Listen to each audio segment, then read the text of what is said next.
श्री गणेशाय नमः। माघ मास महात्म के 15वें अध्याय की कथा।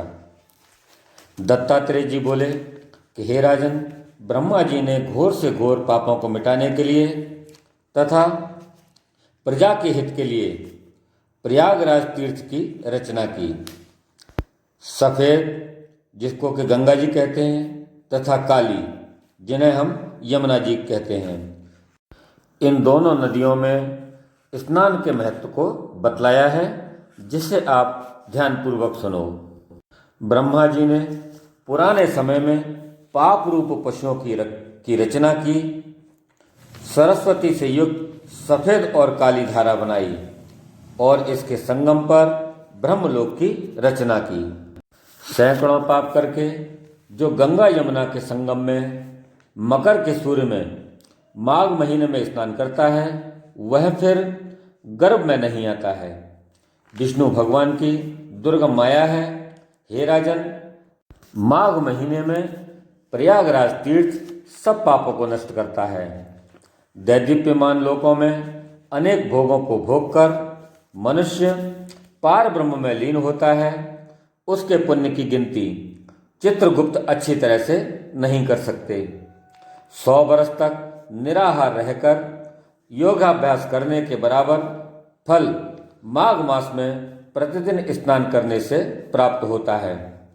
राजगृह में कुरुक्षेत्र में सैकड़ों बोझ सोना दान करने से, सैकड़ों अश्वमेध तथा हजारों राजसूय यज्ञ करने से जो फल प्राप्त होता है, वह माघ महीने में गंगा यमुना के संगम में अर्थात त्रिवेणी में प्रतिदिन स्नान करने से अवश्य प्राप्त होता है। पृथ्वी पर जितने तीर्थ तथा नदियां प्रसिद्ध हैं, हे राजन, वे सब माघ मास में त्रिवेणी में स्नान करने के लिए आती हैं। सब तीर्थ पापियों के संग दोष से अशुद्ध हो जाते हैं। माघ मास में वे सब निर्मल हैं, अतः स्नान करने से उनके वे सब पाप दूर हो जाते हैं। हे राजन, वाणी, मन तथा शरीर से कल्प तक जन्मों में एकत्र किए हुए मनुष्यों के पाप गंगा यमुना के संगम में माघ महीने में 3 दिन स्नान करने से नष्ट हो जाते हैं।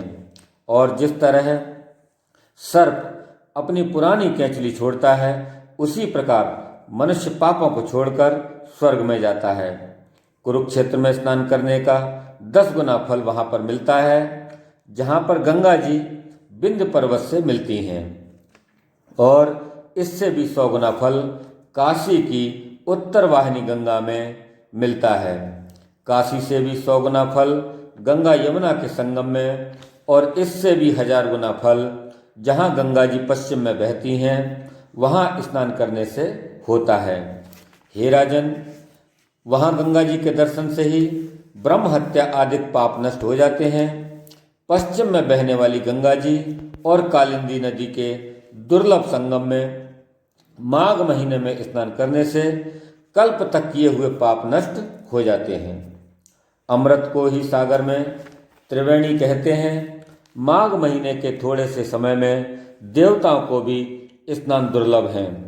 ब्रह्मा, महादेव, रुद्र, आदित्य, मरुतगण, गंधर्व, लोकपाल, यक्ष, गुहक, किन्नर और अणिमादि गुणों से सिद्ध तत्वज्ञानी मनुष्य ब्रह्माणी, पार्वती, लक्ष्मी, शची, मैना यानी कि हिमालय की पत्नी, दिति, अदिति, रति, संपूर्ण देव पत्नियां तथा नागों की स्त्रियां, घृताचा, मेनका, रश्मा, रम्मा, उर्वशी, तिलोत्तमा, अप्सरागण और सब पितर मनुष्य, हे राजन, कलयुग में छिपे और सत्यादि युग में प्रत्यक्ष रूप से संपूर्ण देवता त्रिवेणी में माघ स्नान करने के लिए आते हैं।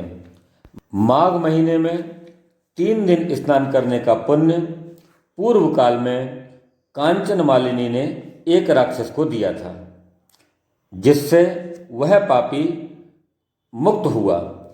माघ स्नान करने से मनुष्य पापों से छूट जाता है, इसमें कोई संदेह नहीं है।